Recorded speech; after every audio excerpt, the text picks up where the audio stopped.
पुष्प 51 अग्निहोत्र और जीवन की बुनियादी आवश्यकता शुद्ध पर्यावरण। आज के पुष्प का आधार है माधव आश्रम की संचालिका जी आदरणीय नलिनी दीदी जी के संबोधन से यह पुष्प साकार हुआ है। दीदी जी मार्च में मुंबई आई थी और 4 स्थानों पर दीदी जी के साथ सामुदायिक अग्निहोत्र का कार्यक्रम संपन्न हुआ था। उस समय दीदी ने बहुत ही सरल भाषा में मार्गदर्शन किया। एक टॉपिक मुझे बहुत पसंद आया, आज मैं वही व्यक्त करने जा रही हूँ। हर एक को बचपन में स्कूल में पूछा गया एक सवाल और उसका उत्तर याद होगा ही।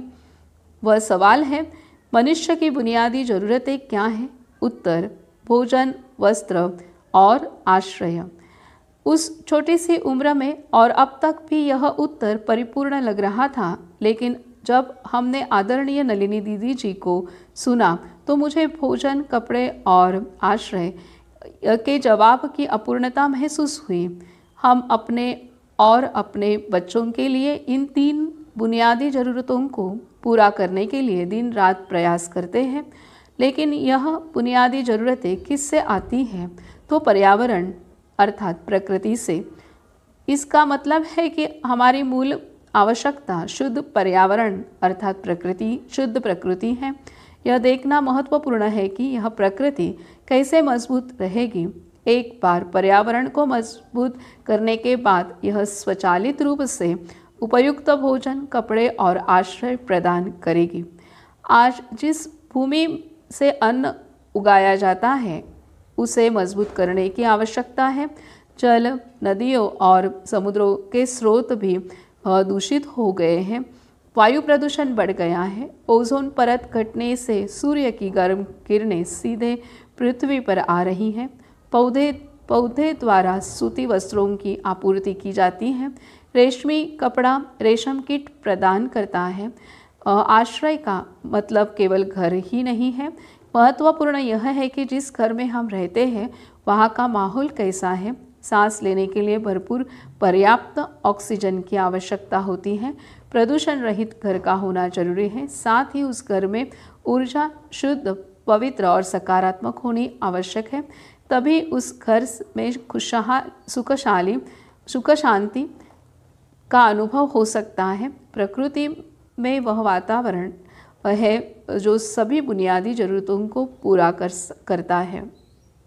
अग्निहोत्र घर के साथ साथ आस पड़ोस के वातावरण को भी स्वच्छ, शुद्ध और मजबूत बनाने में महत्वपूर्ण भूमिका निभाता है, क्योंकि जब किसी घर में अग्निहोत्र होता है तो वहाँ ऑक्सीजन की मात्रा बढ़ती है, नेगेटिव आयंस बहुत बढ़ जाते हैं, इसलिए प्रदूषण के दुष्प्रभाव कम हो जाते हैं, कीटाणु मर जाते हैं, माहौल शुद्ध हो जाता है।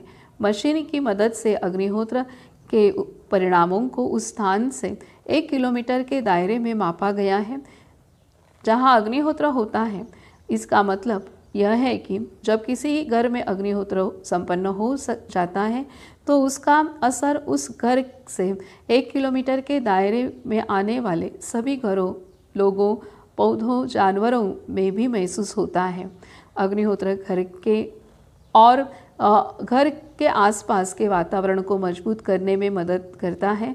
अग्निहोत्र पर्यावरण को सकारात्मक ऊर्जा से भरपूर बनाता है। यह सभी जानवर एवं पौधों के शारीरिक एवं मानसिक स्वास्थ्य में भी सुधार करता है।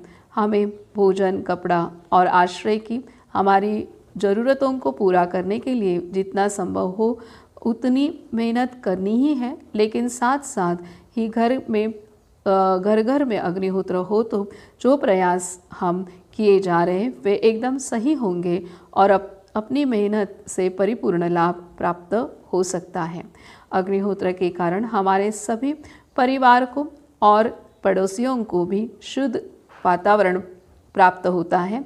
जिस प्रकार हम सुबह उठकर स्नान से लेकर रात्रि तक विभिन्न कार्य करते हैं, उसी प्रकार अग्निहोत्र नित्य कर्म बन जाना चाहिए। वेद काल से अग्निहोत्र का नित्य आचरण जीवन के एक भाग के रूप में घर घर होता रहा है। यह आचरण बदलते समय के साथ लुप्त हो गया था। अग्निहोत्र का पुनरुज्जीवन एवं वेद का पुनरुज्जीवन कार्य श्री माधव स्वामी पोद्दार साहब जी ने अपने परम सद्गुरु श्री गजानन महाराज जी के उपदेश एवं आदेश के अनुसार किया। हमें पर्यावरण को शुद्ध करने के लिए अग्निहोत्र अनुष्ठान के रूप में वर्तमान और भविष्य की पीढ़ियों में प्रसारित करना यह समय की पुकार है। धन्यवाद।